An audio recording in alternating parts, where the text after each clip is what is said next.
Greetings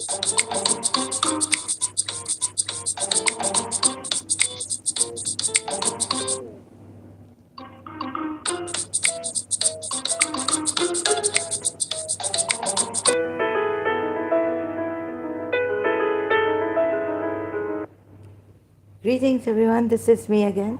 Excuse me, Zara Berserk. Okay, I see myself live here. Again, stuck on this ayat, Surah Ahzab, verse 37, ayat 37. I just looked at the Sunni tafsir here, this part.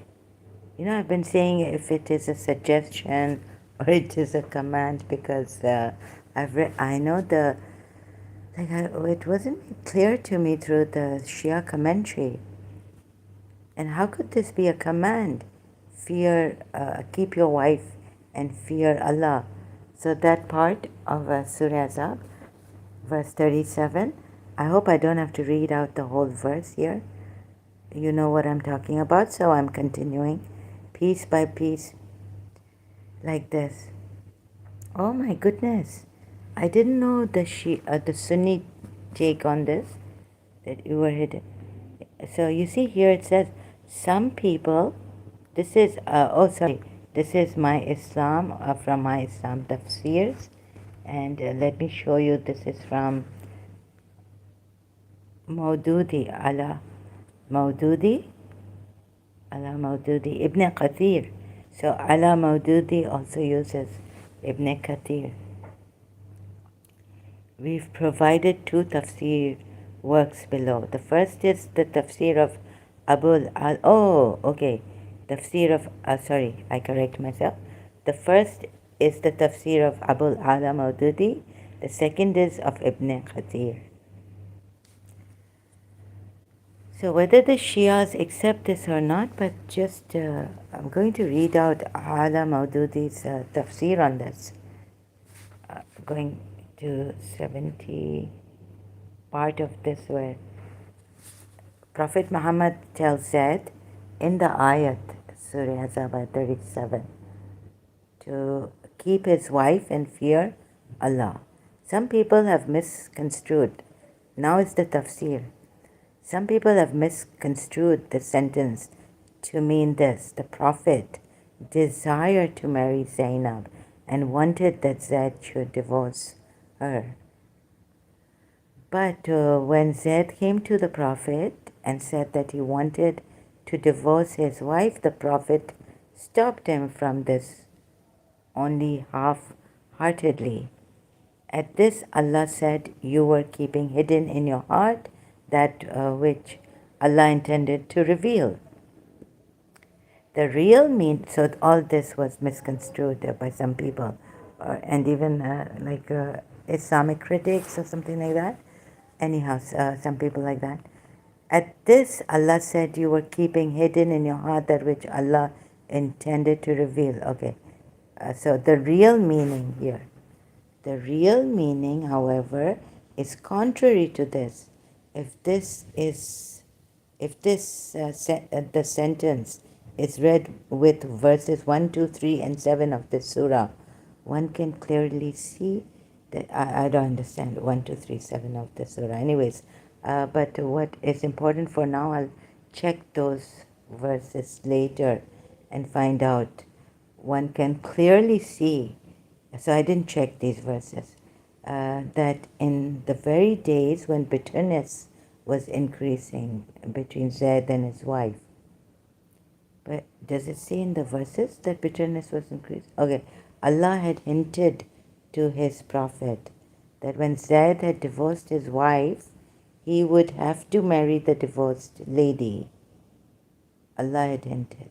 But since the prophet knew what it meant to marry the divorced wife of the adopted son in the contemporary Arab society, and that too at a time when, apart from a handful of the Muslims, the entire country had become jealous of him. He was, they jumped to these things, jealousy and all. He was hesitant to take any step in that direction. However, Allah had told him that he would be taking And then what happens is, I just added some things. So step in that direction. That is why when Zaid expressed his intention to divorce his wife, the Prophet said to him, "Fear Allah and do not divorce your wife." What he meant by this was that Zaid should not divorce his wife, so that he was saved from facing the trial. Otherwise, in case the divorce was pronounced, he would have to comply with the command. It's a command. So Shias even is a command. See, this is why logically I wasn't getting it. How can the divorce take place if you look at the decision, obedience to Allah and the Messenger, decision of Allah and the Messenger, 36 ayat, now again 37 ayat. It is to comply with the command of Prophet Muhammad telling Zaid, keep your wife and fear Allah. Both of them are wrong. So here at least the Sunnis have a detailed account. Otherwise, you don't find that part where how he married Zainab. You don't find a detailed account in the commentaries of Shia, at least in the multilingual Quran. I don't know other books or something. I have no access to them, or that I don't know that Imams have explained this ayat in detail, how he got married, like Ibn Khatir has. So I couldn't find it in multilingual Quran. I had to take access to this. Now what I find out to my surprise, that you may be also surprised in knowing that I was ignorant about this, the Sunni side, and thus provoke a severe storm of criticism and vilification against him. But when the Prophet deliberately forbade Zayd to divorce his wife so that he himself might be saved from comply with the command. Otherwise, in case the divorce was pronounced, he would have to comply with the command. Okay, I'm a bit confused here. So that fear your wife, now they're saying, but when the Prophet deliberately forbade Zayd to divorce his wife, forbade, haram, deliberately made it haram for him to divorce his wife, right? Yes, so it is a command to Zayd by the Prophet. In Surah Ahzab we see ayat 37. So this is what part of that ayat. To divorce his wife so that he himself might be saved from what he feared. So here the the Islamic sources are saying he definitely did fear. He even went on to forbid Zaid from divorcing his wife, told him to fear Allah. It's a hypocrite here. You can see it so clearly. Even if you take this tafsir, Sunni Islamic sources, to divorce, he's a hypocrite. To divorce his wife so that he himself might be saved from what he feared and would cause. He's fooled you. You know that ayat, that those who fool Allah and the believers, defamation, cause him defamation. See, he fears for his reputation against Allah's. Allah has already informed him. That's what we are told. I mean, I didn't check where it is clear from the ayats above in Surah Ahzab.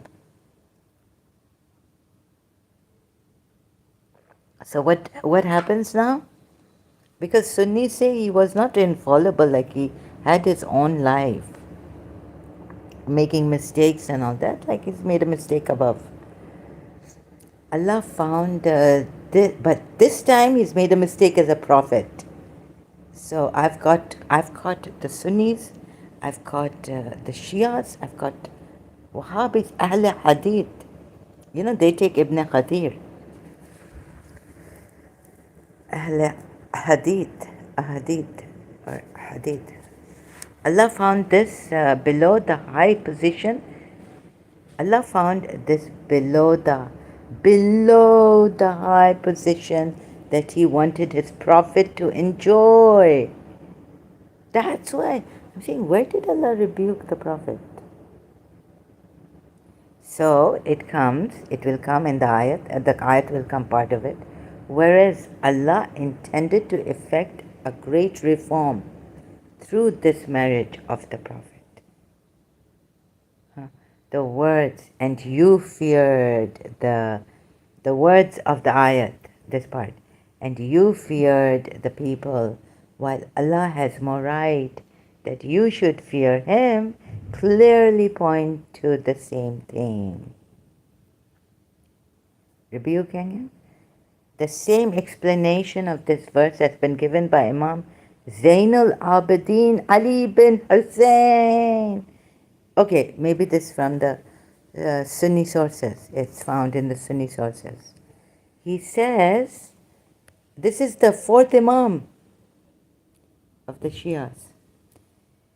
But I wonder if the Shias take this. They have to look at the chain of narration. Oh, yes. He says Allah had indicated to His Prophet that Zainab would be included among his wives. But when Zayd complained about her to him, the Prophet admonished him to fear Allah and keep his wife. But there's a little bit of difference. Okay, I'll carry on with the...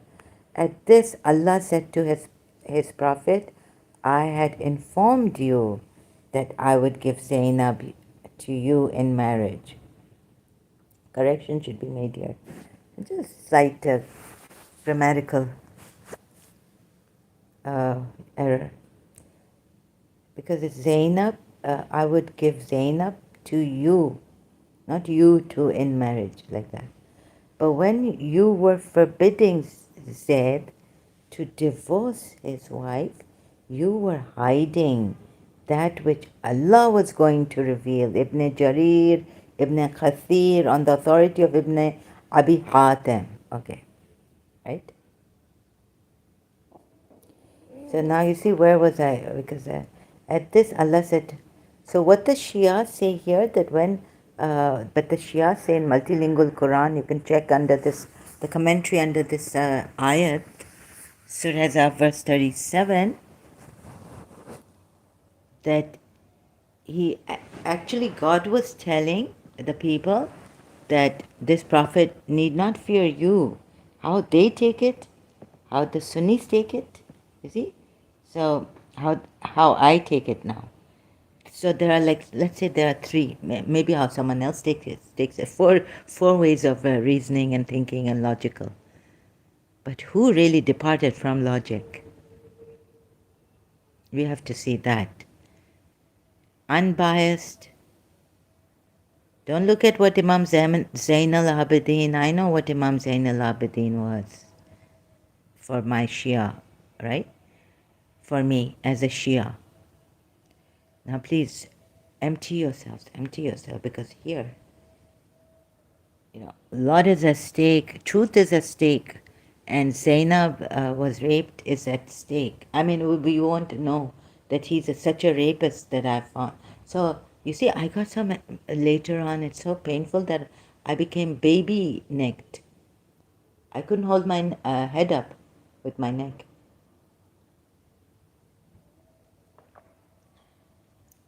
So this part I found out that, the Sunnis say that another thing, the Shia say another thing. Shia say when Allah tells him, although they used Imam Zain al-Abidin here in their sources, but the Shia say, this source could be weak, because what the Shia say in multilingual Quran is that God was telling through the Prophet, saying, you fear the people, whereas Allah is more worthy to be feared, was telling what Aka Mehdipuya says, telling the people that he should fear Allah, right? More than, he's like, so he doesn't have to be scared of you. And of course, the people were killed also on that in Surah Ahzab 60, 61 ayat, as you can see. those who spread rumors. Now, if I start spreading rumors, exposing him, that look, he's a false prophet, because he's public figure, he's a religious public figure, and he's blaming others for having false knowledge, giving out false guidance because they're holding on to worshipping false gods, and even the some Jews he has, some hypocrites, his Sahabas. He's used Allah to do all that work. This point also to be noted. If I could explain it properly, and if I have, hope you get it. You are more intelligent, but the thing is, I'm not saying that. But I'm not saying that you are not. That I'm the only intelligent person. No, there were many who may have come and gone. I'm not saying I'm more intelligent than you. I'm just wondering at what reason you used. You didn't go step by step, and you have defended him. It logically doesn't fit. So here, at least on this part, I would agree to the Sunni side. Because I have to take this history, this tafsir, this story. Now it makes sense that Allah was actually rebuking Prophet Muhammad, saying, because he feared the people, rightfully so, the ayah says. Shias, you've changed it around, or what?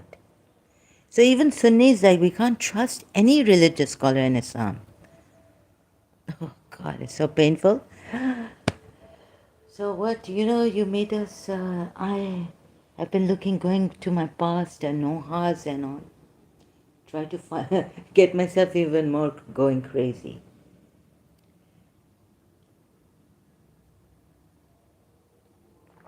So now I got it, what the Sunnis. Now you see, if he makes a command that would be a command. That should not break. Keep your wife in fear Allah. Because even the tafsir, you can see where there's a command of Rasulullah. Amrihi. I mean, the Arabic. Oh, you have to taslima. You can't go back on that coup out. You can't coup out. Same thing, I'm wondering, and the Shia thing wasn't making sense to me. Now the Sunni thing, this part makes sense. But this doesn't mean that that Sunni thing is right. Islam is gone altogether. I've caught is Shia Islam. If I couldn't catch them on that, he made a mistake. The Sunnis on that ayat, fifth or fourth. Fifth, he made a mistake. You made a mistake, Allah. Forget it. Sorry, what was it? You made a mistake, so Allah has overlooked. You're forgiven. You made a mistake. Sorry, drinking my tea. So Allah would say, no, what would they? So you made a mistake. So the Sunnis would say, he wasn't a prophet then. And there are some things in life he does. He's only human. He eats, drinks. Allah doesn't eat. But Allah tells him to eat halal and all this. Yeah, that's true. So anyways, we can go on about that. How the Shias take him to be infallible. And his every word is Allah's word. Surah Najm ayat. He does not speak out of his own desire, and perhaps even doesn't act out of his own desire. But then taking the Shia tafsirs didn't make sense. You see, and they don't give details. I don't know where the details are given, but in multilingual Quran, there's some things some things even not given in detail. Some things were like in the commentary section also. There was this contradiction thing. Some things were helping me see their commentaries, my Shia commentaries were helping me see that yes, I'm right. Not I am right. How shall I put it? The logical deduction is right that I'm using. Now what the Sunnis are using, what the Shias are using, they're at loggerheads. There's difference here. They're not at loggerheads here. misconstrued, they would say.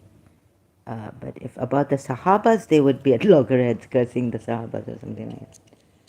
Or some other things, they would be at loggerheads. Or like the Shia practices and all. But I'm against both of them in the sense that academically, academically. So I'll do my best peacefully, civilized manner, honestly. I invite you Muslims to come here and see this and then see. You can keep your Sunni Shia thought, but see my thought too, my logic too. And see, there's so many ways of reasoning. Because you've reasoned, the Sunnis have reasoned like this here. This is an example. And I show you how the Shias have reasoned here. Oh my goodness! Sorry, so I had no, no, I actually didn't know that the Shia, Sunni tafsir reasoning that Allah rebuked Prophet Muhammad and how he, in the way that he tried to save himself from defamation, not his religion, not Allah, himself, his personality, saying to, commanding, giving an order to Zaid to fear Allah, keep his wife and fear Allah. So we're talking about Surah Ahzab, verse 37 part, this part. So now you see, oh, I opened a multilingual Quran. Oh, so I checked Ibn Kathir, it's all from Ibn Kathir also, like I showed you from that website, commentaries of Ibn Kathir. It's true, word by word. But I haven't checked, I don't have the original book in my hand, Ibn Kathir, in English translation. Okay, so now we'll go to multilingual Quran and I'll show you where my Shias have blundered terribly. And that's why I couldn't agree to them. Akamedipuya 33 ayat. Oh, sorry, Surah 33 ayat 37. And the commentary especially. So I won't read out the ayat. With some expert, honest expert. Forgive me because I didn't know what the Sunni side was to this. So I'll go quickly first. Then another time I will check those verses which the Sunni Islamic sources say that I should. What? So here, right? You go to 37 ayat and it says, see the commentary for verse 36. So this part, behold, thou didst say to the one who had received the grace of Allah, and they favor, oh, and thy favor. Retain thou in wedlock thy wife, meaning keep your wife and fear Allah. And it says fear Allah. So, but thou didst hide in thy heart, in your heart, that which Allah was about to make manifest. Thou feared the people, meaning thou didst fear the people, meaning thou did fear the people, but it was more fitting that thou shouldest fear Allah. Thou is Prophet Muhammad, you. That's old Shakespearean English. Now, okay, it goes on about how a loyal, best way to carry it out, Zainab, highborn, reconciled with Zaid. The Holy Prophet tried his best. See, it's not like Ibn Kathir coming directly verse by verse part of the verses explaining 1, 2, 3, 4 like that. It's not like that in this Shia commentary section. Islam permits the bond of marriage to be dissolved. All interests concerned are safeguarded. Refer to the commentary of Nisa 3 for polygamy on Al-Baqarah, Surah Baqarah 227 to 237 for divorce. After the divorce, Zainab's misery as a widow began to disturb the family of Banu Hashim. In fact, Zainab's parents wanted to give Zainab's hand to the Holy Prophet right from the beginning. But at the Holy Prophet's command, she was married to Zaid. Why? Right? To teach her a lesson, to marry her first But then he also knows that the marriage, he has been informed by Allah that this marriage will break. So why command Zainab on one hand? And then, is this some kind of Allah knowing everything, predestined? But even that would not work because she's been commanded to marry Zaid against her will. Okay, another point. Again, after another point. What was it that you see? Like Ibn Qadir, he points to that. How Allah. So there was no wali. We gave you in marriage. What is that in marriage? He went unto her. He went in onto her, like that. So you can understand what nikaha means. So I preferred that one, Ibn Khatis, for this reason that I'm giving you here. Also. So you understand the ayat part very clearly, in detail. They're not giving details, Shias. Then the verse 37 was revealed and the Holy Prophet married her. Okay. Yeah, so asked the Holy Prophet to marry her. Then the verse, no, her brothers and other members of family asked the Holy Prophet to marry her. Now, she and her brothers and other members of the family asked the Holy Prophet to marry her. Oh, what a roundabout manner this Prophet is. How he got them to come around, even if you take this to be true. And that Allah had already told him the divorce would take place, then why command them to get married? Because you see, I have to continue that command, that obligation. It is, you are under an order, not an obligation, an order from Allah and His Messenger. How could the Shias miss this? And the Sunnis have also gone on, okay, they're right in their commentaries, but like, look, it's a rape case, adultery. Step by step I explain to you. Then comes okay, so the issue of an adopted son been dealt with, the commentary of verse 4 of the surah. We don't need this for my thing. Here, Akamedi Puya says an adopted son is not the real son, and all other Quranic injunctions are valid in all ages.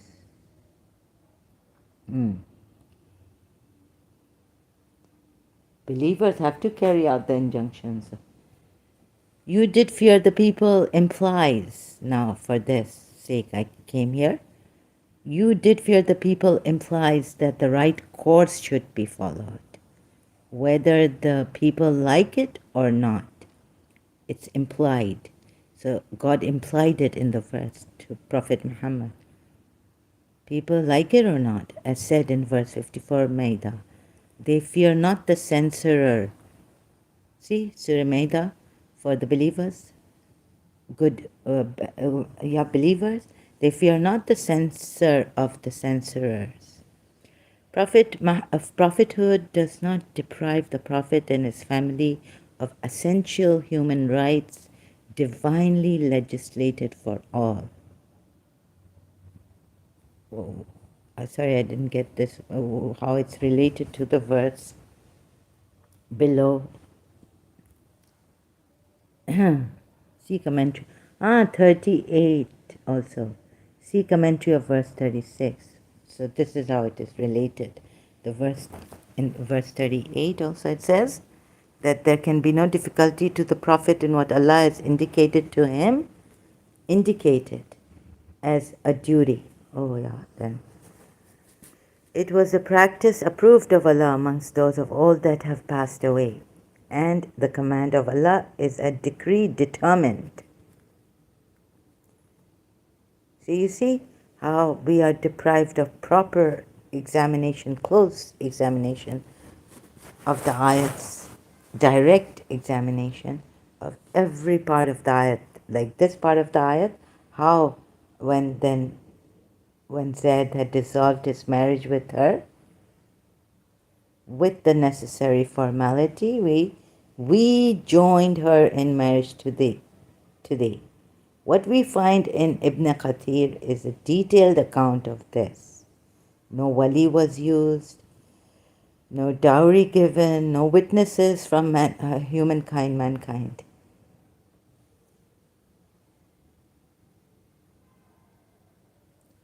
This is not provided here by the Shias. This is also missing. And what is not missing is that about this part, retain thou thy wife and fear Allah. The Shias take it that you did fear the people implies that the right course should be followed. Okay, whether the people like it or not, I said. But if the you see what the if you say no, it's written here that Imam Zain al Abidin also said this, then my dear Muslims, oh God, oh dear. Logically going through it, right? Both of you, if we go through, if what the Shia say, then it is a command to Zaid that should be carried on. The second time, fear Allah, keep your wife, fear Allah. In the verse, ayah. And if we take the Sunni take on this, tafsir, sorry, but when Zaid complained about her, so whether Allah knew about it, He knew about it, forget all that for now. That's not under contention. I may come to it if I find it problematic. But when it fails here in this logic, how then? I mean, Allah rebuked him. Allama Alusi in his Ruh al-Mani, I can never pronounce Ruh in Arabic, has also given the same meaning of it. He says this is an expression of displeasure on abandoning the better course, which was that the Prophet should have kept quiet. Oh, your own people are saying this, Muslims. So, on one hand, Muslims, you're not supposed to point fingers at Shias. Shias, you're not supposed to point finger and say why, this and that. Not supposed to point fingers at Sunnis in any matter. Or should have told Zaid to do as he liked. Yeah. Alusi like me. Allama Alusi. Who is he? Which school of thought does he belong to? Ibn Kathir belongs to that other school of thought, which is with the Wahhabis and all. Alusi, Allama Alusi, has also given the same meaning of it, like the Sunnis. He says this is an expression, and like Imam Zain al-Abidin, found in Sunni sources, he says this is an expression of displeasure on abandoning the better course. Prophet Muhammad abandoned the better course. He commanded Zaid. It's a command, not a suggestion. And no one told me here before, jumping to, oh, he knew about it.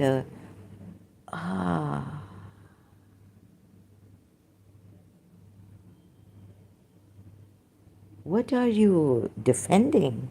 Your interest? I'm not asking Sunnis to go after Shias. I'm putting Sunnis down too and saying your religion is destroyed. Forget Sunni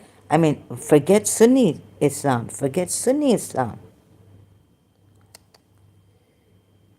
On that mimbar, you have been lying, not knowing you have been lying, you have been lied to, you didn't do your research properly, and this is what we have come to a great tragedy of mishap of truth, falsehood coming to us, feeling sorry, feeling honoring that humanity, infallible work of Imam Hussein, a sacrifice unparalleled, should have kept quiet. They are saying that, which was that the Prophet should have keep silent, or should have told Zaid to do as he liked, right? And why even go to Zaid? And why, if Zaid is coming to him, telling him, I'm having problems with my wife, he should have immediately gone, Prophet, to Zainab and told her, look, Zainab, there's a command from Allah which has come. Allah and I have decided for you not just to accept the marriage proposal, but continue with the marriage as a wife, as a good believer also. The displeasure amounted to this. Why did you tell Zaid? This is now Allah rebuking him. So a detailed analysis of the part of this ayat, Surah Ahzab 37. Why did you tell Zaid to keep his wife, whereas I, meaning i.e. Allah, had informed you beforehand that Zainab would be included among your wives? Here we go, Sunnis. Sunni Islam gone. So if you want to stubbornly keep to your logic, Shias, you want to stubbornly keep to your logic, you're welcome to do so, but I'm trying to correct you. And you can see my logic also. So let's beg to differ then. And you won't kill me? You won't kill ex-Muslims? You won't punish them? Male or female?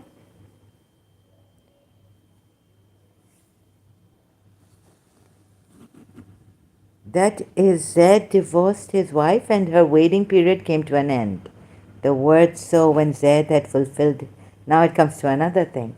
So this, by themselves giving the meaning that Zaid was left with no desire attached to her, and this state of affairs does not appear. But my only contention for now is this part. I got the Sunni part today. I got it. So Sunnis, how can you say that now a divorce has to take place, even though Allah had informed them? That has nothing to do with divorce taking place. That Allah should not have informed him. There should not have been a divorce taking place, because Surah Ahzab 36 and this part, when Prophet Muhammad says fear to Zaid, again it's reinstated in this ayat. Both of you, both your Islam is gone, your logic is gone, but you can hold on to your logic. And there can be another third school of thought in another way. But it just doesn't fall into place logically. So that's why the Sunnis have another reason, Shias have another reason. It implies that this right course should be taken, and Surah Maida 54, that the believers should not fear the censor of the censorers. You get it? Islam is gone. And if you take my way I've shown you, what's happened? Zainab has been raped and deceived, because this is from other than Allah. That I can see it through clear logic, step by step, using Quran ayats and everything. But you departed from that. I don't know why. And I fail to see your part. I can't understand how you could accept this. Allah rebuking Prophet Muhammad. For goodness sake. That too, right? That point too. Allah rebuking Prophet Muhammad, for goodness sake. This point too. So I don't want to get too emotional because, and I can't be like a robot. I tried. So that I can go through my live streams afterwards, and for the research, keep it for the record and listen to it.